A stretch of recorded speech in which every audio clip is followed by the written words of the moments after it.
We're going to go live right now to Premier Doug Ford making an announcement in Milton. Let's listen in. I wanted to ask you about an issue last week about intimate partner violence and the bill that passed second reading. Just to be clear, are you now prepared to declare it an epidemic? Yes, and what we're doing, we put it to the Justice Committee. You know, there's one thing to pass the bill, there's another thing to put teeth into it, sit down, because it's a very serious situation we're facing here in Ontario. And I mentioned the conversation I had with a dad for 45 minutes that lost his grandkids, and I talked to him 2 days in a row, and you know, his words are, thank you. Our goal is to make sure this never happens to any other family, so we take it very serious, and we'll do everything we can to stop gender violence. Hey, good morning, Premier. Colin DeMello from Global News. Colin, I like that blue. You wore that blue for me, didn't you? A T.O. blue jacket. I'm a double X. Sometimes if I eat a lot of triple X. I'm wearing a jacket that says Toronto on it in Milton. I apologize, Mayor. It is the greatest. Anyway, I wanted to ask about healthcare. So it seems like your government is prepared to make nurse practitioners care providers similar to doctors, but there might be some negotiation with the federal government. Can you lay out exactly what your government wants to do with nurse practitioners so that they don't do extra billing? Yeah, thanks for that, Colin. So there's a little loophole in the Canada Health Act, and we're trying to work with them. Our minister, Sylvia Jones, is working with the federal health minister. I think the world of nurse practitioners are part of our plan on making sure that we have more primary care teams throughout the province, and that's where we invested largest investment, close to $700 million, adding about 600,000 people to connect them with primary care teams. But nurse practitioners, they play a critical role everywhere, but where they really play a critical role in rural areas that we can't get docs up in far northern areas, but I think the world of them. So we're working on it, and hopefully the feds will come along with us.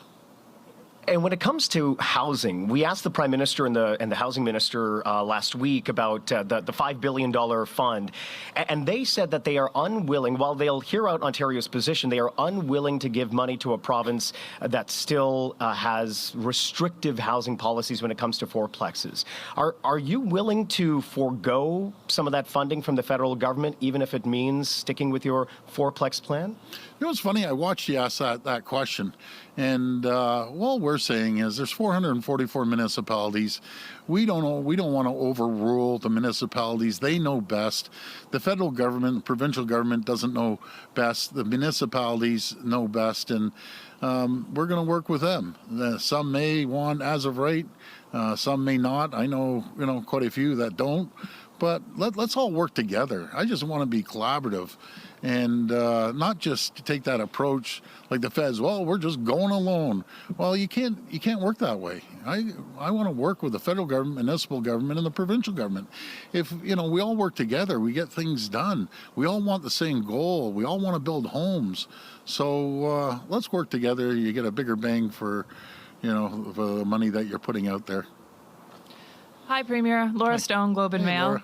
Just to jump on Colin's question there. So the Premier of Alberta is upset, to put it mildly, that the federal government would be negotiating directly with municipalities. So does that mean you are okay as Premier of Ontario to allow the feds to make deals with municipalities with that funding and just bypass the province? Well, for forever, as long as I can ever remember, it flows down into the province distributes it. But I guess they want to do things differently. I just want to work with them. We have a goal to build homes. We have over 1 million new Canadians that have come in over the last 2 years. They need homes. People that have been here their whole lives need homes.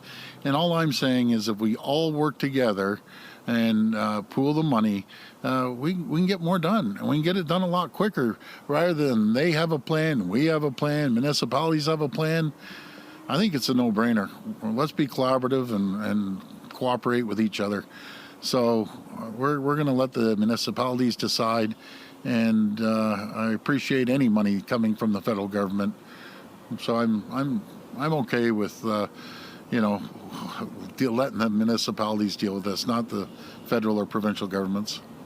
Okay, thank you. And just on the Milton by-election, your candidate in this riding was previously a Liberal member, donor, volunteer, supporter.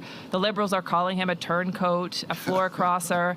How should the public trust that he's truly dedicated to your party now? The same way we formed two large majority governments. And I'll go back to our family. We're a family, be it Rob, myself, my brother, Rob, or my father, or my nephew. We get elected with traditional Liberal voters. We get elected with traditional NDP voters and with PC voters. And, you know, I welcome all Liberals. That's how we got elected. You can't get elected in this country, in this province, in any city based on one stripe. I'm not big on political stripes. I'm for the people and what makes sense for the people. Lowering taxes, more money in their pockets, making sure we build infrastructure, hospitals, and schools. That's what people want. So I welcome. And a message to any Liberal out there, you want to join our team, give me a call on my cell phone and you're welcome. Because not thousands, not tens of thousands, not 100,000, probably over 1 million traditional Liberal voters voted for us. So thank you. And I welcome your vote. And I include the NDP and the Green too on that one. Sean Cowan from CHCH News, and my question is for the Minister of Transportation. Yes. Thank you. The Hamilton LRT, what's your opinion? Do you think it should be maintained, the people who maintain and operate it, privatized or unionized for the Hamilton LRT? Thank you for that question. Look, we're always looking to work with our municipal partners. The Hamilton LRT is a really critical project for this government. You know, I had a great meeting with Mayor Horvath as well just about last week, I believe, speaking to the importance of the Hamilton LRT. So as we move forward, we'll continue to work with those partners to ensure that we're delivering on it. Right now, we've got amazing early works on the project. We've visited the site as well. There's a lot of excitement there. Well, we've been listening to Premier Doug Ford making an announcement in Milton and also taking some questions from reporters.